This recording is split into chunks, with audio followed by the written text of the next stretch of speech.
Assalamualaikum warahmatullahi wabarakatuh. Perkenalkan, saya Devi Maryuni, mahasiswa Angkom 44A yang akan mempresentasikan tugas Apply Machine Learning dengan bab model klasifikasi oleh dosen pengampu Profesor Dr. Yuhandri Eskop. Baik, kita lanjut pembahasan.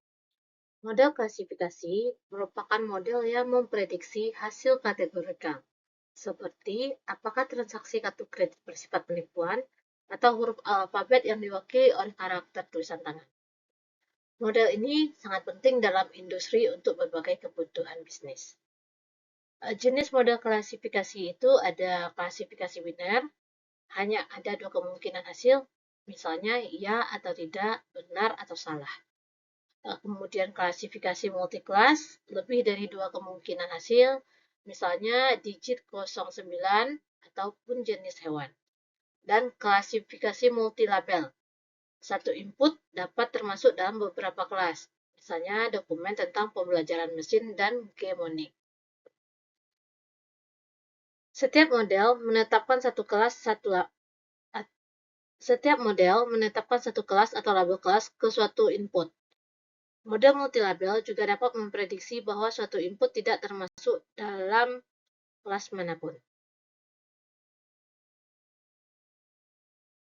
Dalam pembelajaran model klasifikasi, kita akan harus memahami terlebih dahulu mengenai logistic regression. Regresi logistik adalah algoritma klasifikasi yang menggunakan fungsi logistik atau sigmoid untuk menganalisis suatu distribusi data dan mencocokkan sebuah persamaan yang mendefinisikan probabilitas bahwa suatu sampel termasuk ke dalam salah satu dari dua kelas yang mungkin. Fungsi logistik bergantung pada parameter yang dipelajari dan eksponen terkait regresi linear. Fungsi logistik menentukan nilai optimal pada logistic regression dengan menggunakan scikit-learn. Scikit-default menggunakan optimizer LBFGS, pemilihan solver, dan max-iter mempengaruhi konvergensi. Pada klasifikasi model, kita dapat menghitung metrik akurasi. Di model klasifikasi tidak ada skor R pangkat 2 untuk model klasifikasi. Sebagai ganti, ada banyak ukuran seperti presisi, recall, spesifitas, sensitivitas. Untuk skor akurasi, menghitungnya yaitu dengan jumlah true positif dan true negatif dibagi dengan jumlah total sampel. Untuk presisi, cara menghitungnya yaitu dengan jumlah true positif dibagi dengan true positif dan false positif, memberikan penalti pada false positif. Recall atau sensitivitas, cara menghitungnya yaitu jumlah true positif dibagi dengan jumlah true positif dan false negatif, memberikan penalti pada false negatif. Spesifitas, recall untuk kelas negatif dihitung dengan membagi true negatif dengan jumlah true negatif dan false positif. Ini adalah rumus dari yang telah disampaikan pada slide sebelumnya. Ada tambahan untuk skor F1, yaitu menggabungkan presisi dan recall, yaitu ROC atau AUC memetakan TPR versus FPR. Metrik kebingungan atau confusion metric menunjukkan performa per kelas, rumusnya yaitu TN sama dengan true negatif dibagi true negatif tambah false positif. Untuk kasus sederhana dari regresi linear ini, itu ada kasus masker dan unmasker atau tidak bermasker. Model diminta memudahkan gambar wajah bermasker dan wajah tanpa masker. Pada hasilnya, model dapat mengklasifikasikan dengan benar bahwa 78 dari 85 gambar wajah bermasker dan 41 dari 58 gambar wajah tanpa masker. Berikut adalah list program dan hasil yang dijalankan dengan Python. Dari kasus yang telah dijelaskan, maka didapatkan akurasinya sebesar 83,22%, precision-nya 82,11, recall atau sensitivity-nya 91,76, spesifikasinya yaitu specificity-nya sebesar 70,69%, F1 score 86,67 dan AUS-nya sebesar 0,81. Kemudian kita akan membahas categorical data. Pembelajaran mesin atau machine learning hanya bekerja dengan angka. Nilai kategorikal, misalnya nilai merah dan biru, harus diubah menjadi angka terlebih dahulu sebelum digunakan dalam model. Ada dua kategorikal, yaitu label encoding dan one hot encoding. Kalau label encoding itu yaitu mengganti nilai kategorikal menjadi bilangan bulat, misalnya merah menjadi 0, biru menjadi 1. Dan ini lebih hemat memori. Kelebihan label encoding yaitu sangat hemat memori, jumlah kolom tetap sama. Kekurangannya memberi urutan yang tidak bermakna, misalnya red dikategorikalkan menjadi 2, tampak seperti lebih penting daripada blue yang 0, padahal tidak. Kemudian one hot encoding merupakan menambahkan satu kolom untuk setiap nilai unik, mengisi kolom yang di-encode dengan 1 dan 0, memberikan bobot yang sama untuk setiap nilai. Kelebihannya tidak memberikan bobot palsu, semua kategori diperlakukan setara. Kekurangannya menambah banyak kolom, kurang efisien untuk kategori ya dengan jumlah data yang sangat tinggi, misalnya 1000 kategori.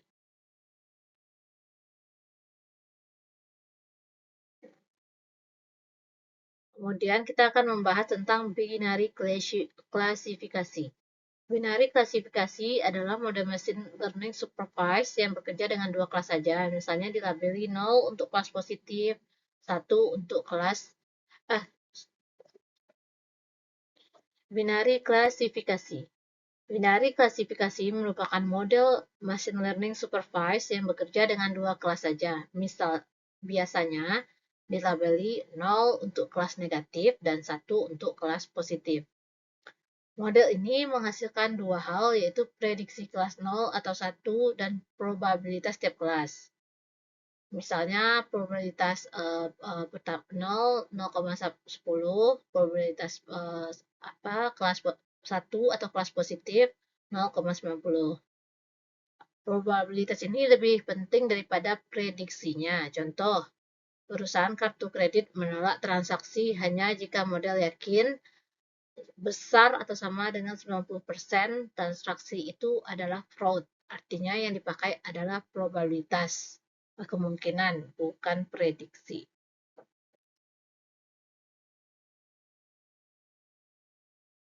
Kasus yang akan kita bahas pada binary class yaitu contoh klasifikasi penumpang Titanic.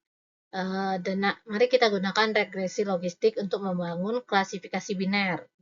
Ini kita datanya dataset Titanic yang diperoleh dari Kaggle. Data yang digunakan Titanic CSV 891 baris, 12 kolom. Kita fokuskan pada survive, label, PC class, sex, dan age atau umur. Fitur penting di dalam ketentuannya yaitu penumpang kelas 1 lebih mungkin selamat karena kabin mereka lebih dekat ke dek atas, wanita dan anak-anak lebih mungkin diberi tempat di sekoci. Pra pemprosesan menghapus kolom yang tidak relevan, menghilangkan baris dengan nilai yang hilang, dan melakukan one hot encoding pada kolom sec dan p class. Pembagian data split data menjadi train, test, split dengan stratify sama dengan y untuk menjaga proporsi kelas. Evaluasi menggunakan model regression, logistic regression dari scikit-learn Evaluasi dengan score, conversion metric, precision, recall, dan predict proba untuk menentukan probabilitas. Di sini dari kasus di atas kemudian dijalankan pada Python dengan list program seperti yang telah ditampilkan dan menghasilkan di sini hasilnya yaitu akurasi tesnya 83. Akurasi tes di sini kita dapatkan 83,22% dengan cross validation akurasinya yaitu 0,78 atau 78,57%. Presisi dari model yang kita bangun yaitu sebesar 85,42%, recall-nya 70,69, sensitivity-nya 70,69, dan spesifinya yaitu sekitar 91,76. Dari model yang kita bangun berdasarkan contoh kasus, maka didapatkan perempuan 30 tahun ke atas dengan kelas 1, prediksi selamatnya 1 orang, probabilitas selamatnya sebesar 91,6%. Laki-laki umur 60 tahun pada kelas 1, prediksi selamatnya 0, probabilitas selamatnya sebesar 2,9%.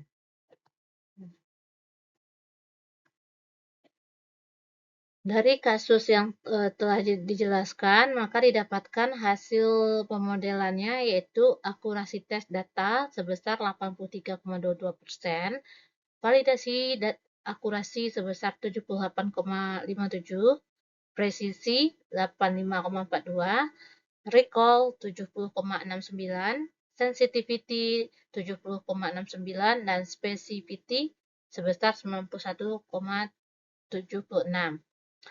Model berdasarkan data, model mendapatkan perempuan umur 30 tahun kelas 1 diprediksi selamat sebanyak 1 dan probabilitas selamatnya yaitu 91,6%. Laki-laki umur 60 tahun penumpang kelas 3 prediksi selamatnya 0, probabilitas selamat 2,9%.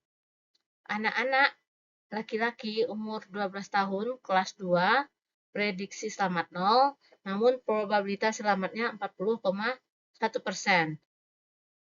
ROC-nya yaitu ROC atau Receiver Operating Characteristic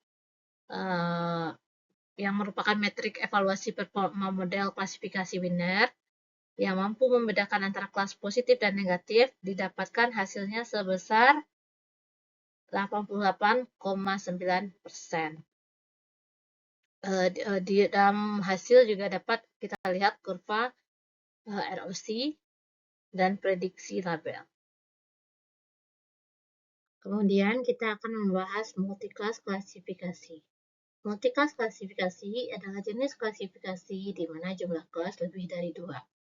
Jika binari klasifikasi hanya memiliki 2 output, 0 dan 1, maka multi-class memiliki n kelas berbeda. Contoh nyata multi-class yaitu OCR, Optical Character Recognition, mengidentifikasi digit tulisan tangan dari 0 sampai 9, Face Recognition, mengenali wajah seorang dari ratusan identitas, prediksi jenis bunga iris, Setosa versicolor virginica. Hubungan multi-class klasifikasi dengan binari klasifikasi. Hampir semua hal yang dipelajari tentang binari klasifikasi berlaku juga untuk multi-class klasifikasi. Pada sketchlearn, semua classifier yang biasa dipakai di binari klasifikasi juga bisa langsung digunakan untuk multi-class klasifikasi tanpa perlu menulis kode tambahan. Banyak library lain memerlukan logika tambahan untuk menjadikan logistic regression mampu menangani multi-class. Tapi sketchlearn sudah mengatasi itu secara otomatis. Di sini contoh kasus yang diangkat yaitu pengenalan angka tulisan tangan, menganalisis citra hasil pemindaian, atau scan tulisan tangan berupa angka, lalu memprediksi angka tersebut termasuk ke dalam angka 0 sampai 9. Data yang digunakan yaitu sebesar 4091 citra tulisan tangan angka. Setiap digit direpresentasikan sebagai array berukuran 4x8 yang terdiri dari angka 0 sampai 16, di mana nilai yang lebih tinggi menunjukkan piksel yang lebih gelap. Di sini, data citra yang data kita berasal dari Kaggle. Dataset Kaggle aslinya itu berjumlah 42.000 lebih karena keterbatasan perangkat kami. Jadi kami mengecilkan jumlah dataset yang ada menjadi 4090. Ini adalah program yang kami jalankan di Python, maka didapatkan hasil yaitu hasil evaluasi modelnya akurasi 86,67, presisi 86,52, recall 86,42, F1 skornya 86,38. Hasil prediksi data pada kesempatan ini kami coba memprediksi data ke-290. Pada kesempatan ini hasil saat program dijalankan. Didapatkan hasil yaitu akurasi data sebesar 86,67, presisi sebesar 86,52, recall sebesar 86,42, F1 score sebesar 86,38. Hasil prediksi datanya yaitu pada saat tes kami mencoba memprediksi data urutan ke 2905, maka didapatkan probabilitasnya yaitu data ke 2905 itu merupakan digit 1 dan probabilitasnya 1 atau 100%.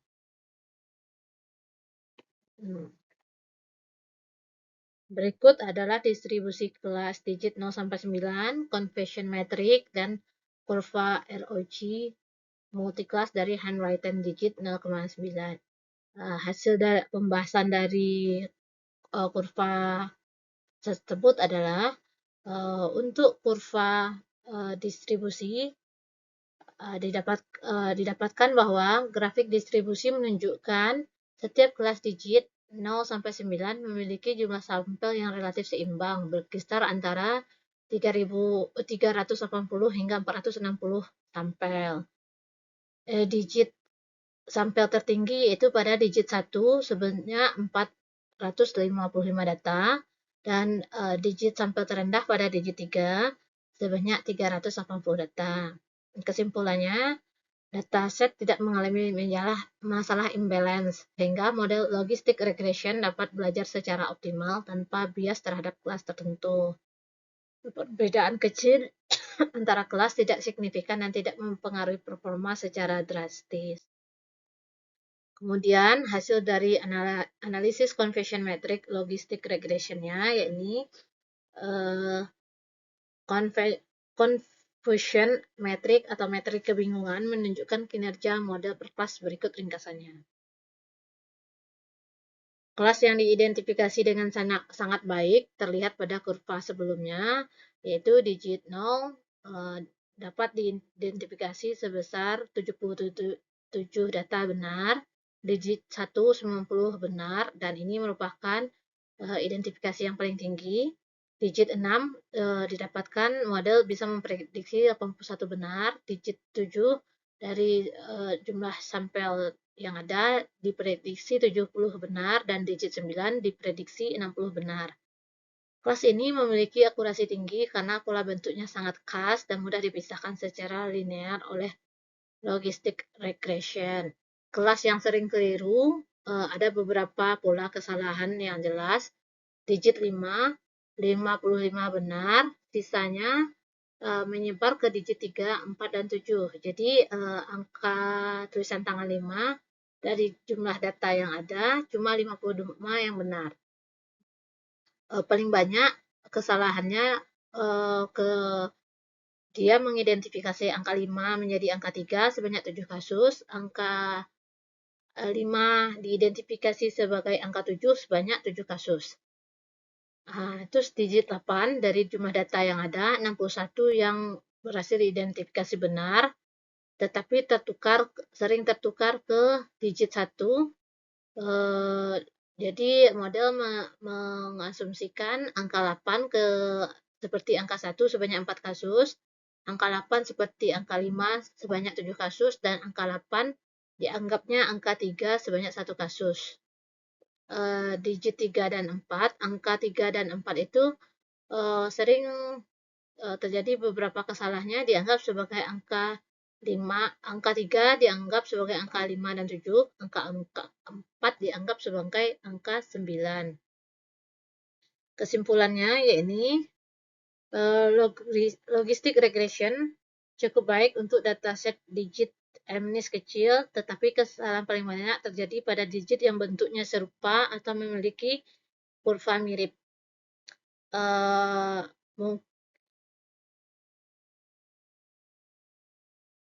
Model linear memiliki keterbatasan dalam memisahkan bentuk kompleks. Saran yang lebih tepatnya yaitu jika ingin mendapatkan hasil yang lebih optimal, yaitu dengan menggunakan CNN. Nah, kemudian kita lanjut pada analisa kurva ROC multiclass. Skor AU tiap digit yang kita lihat pada kurva yaitu digit 0, AU-nya didapati sebesar 0,997 atau 99,97%. Satu model dapat mengidentifikasi angka 1 dengan terbaik yaitu 0,998, dan yang terburuk itu yaitu mengidentifikasi angka 8, 0,85 atau 85,8%.